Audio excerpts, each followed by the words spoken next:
Naam, hujambo na karibu tusonge mbele na yale yanayojiri siku ya leo Tanzania. Mtafaruku umezuka Tanzania baada ya kauli hii ya kusisimua ya Samia Suluhu. Ngorongoro sasa ni ya Waarabu kwa sababu hizi. Rais Samia aweka wazi bila woga. Bonyeza alama like kisha bonyeza neno subscribe na alama kengele chini ya video hii kabla tusonge mbele.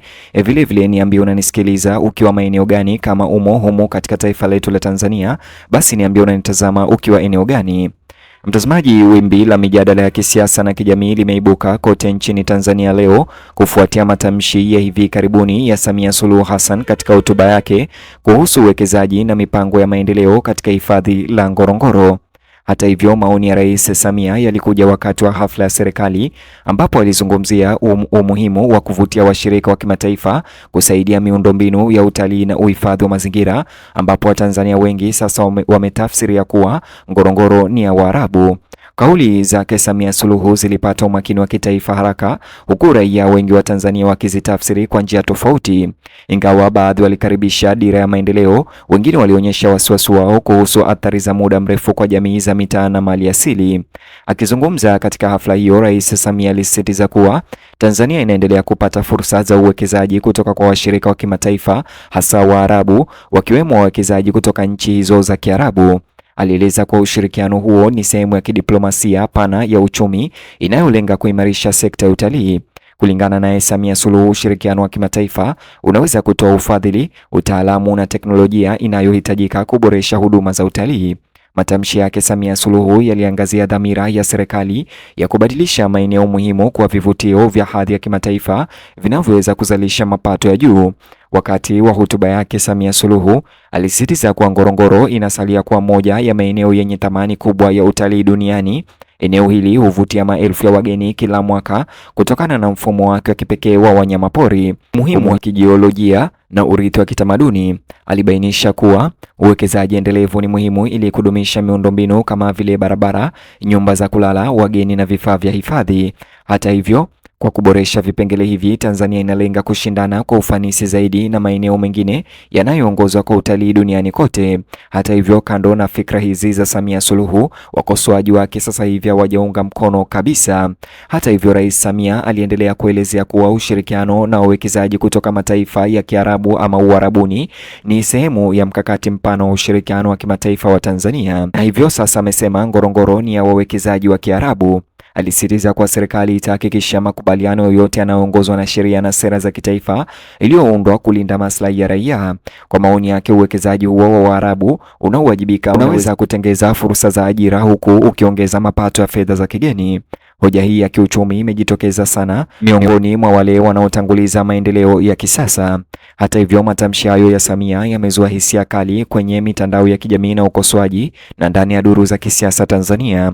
Baadhi ya wakosoaji walitafsiri maoni hayo kama yanaonyesha kuwa mustakabali wa Ngorongoro unaweza kuathiriwa pakubwa na wawekezaji hao wa kigeni wa Kiarabu. Mtazamo huu ulichochea mijadala mikali, huku watumiaji wengi wakishiriki machapisho wakionyesha hofu kuhusu uwezekano wa kupoteza udhibiti wa rasilimali hizo za kitaifa. Wengine walimtetea Rais Samia wakisema kuwa ushirikiano wa kiuchumi ni muhimu katika ulimwengu wa utandawazi.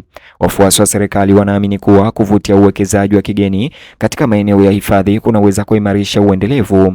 Wanaonyesha mifano ambapo ufadhili wa kimataifa umesaidia programu za ulinzi wa wanyamapori na kuboresha uzoefu wa wageni.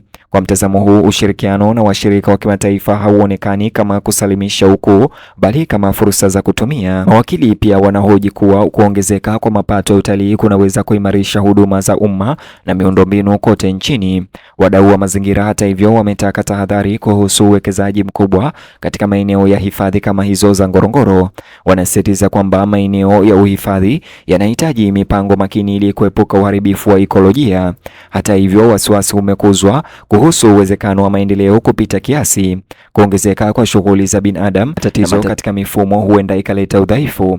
Wataalamu wanasisitiza kwamba upanuzi wowote lazima utangulize ulinzi wa mazingira ili kuhifadhi mazingira hayo ya eneo hilo la hifadhi kwa ajili ya vizazi vijavyo.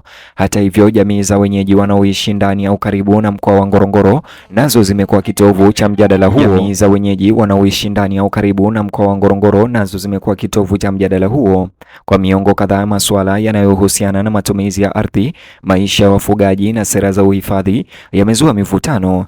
Baadhi ya wakazi wana wasiwasi kuwa miradi mipya ya uwekezaji inaweza kuharakisha shinikizo za kuhama au kutatiza njia za jadi za maisha. Kwa hivyo, viongozi wa jumuiya wanatoa wito wa mazungumzo jumuishi na ushiriki wa maana katika michakato ya kufanya maamuzi. Wataalamu wa uchumi wakiangalia utata huo wanaona kuwa utalii unasalia kuwa moja ya vyanzo muhimu vya mapato ya nje ya Tanzania. Uwekezaji unaolenga kuboresha vifaa na uuzaji unaweza kuongeza idadi ya wageni na kuongeza muda wa kukaa. Hata hivyo, wanatahadharisha kuwa manufaa lazima yagawiwe kwa usawa ili kuepuka kuongezeka kwa ukosefu wa usawa.